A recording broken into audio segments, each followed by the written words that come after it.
تو جس وقت شام ہو اور جس وقت صبح ہو اللہ کی تسبیح کرو یعنی نماز پڑھو،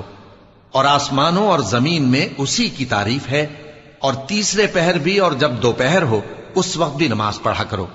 وہی زندہ کو مردے سے نکالتا ہے اور وہی مردے کو زندہ سے نکالتا ہے، اور وہی زمین کو اس کے مرنے کے بعد زندہ کرتا ہے، اور اسی طرح تم دوبارہ زمین میں سے نکالے جاؤ گے۔ اور اسی کی نشانیوں میں سے ہے کہ اس نے تمہیں مٹی سے پیدا کیا،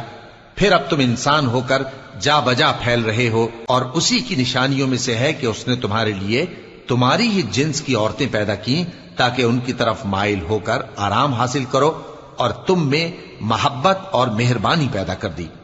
جو لوگ غور کرتے ہیں ان کے لیے ان باتوں میں بہت سی نشانیاں ہیں۔ اور اسی کی نشانیوں میں سے ہے آسمانوں اور زمین کا پیدا کرنا، اور تمہاری زبانوں اور رنگوں کا جدا جدا ہونا۔ اہل دانش کے لیے ان باتوں میں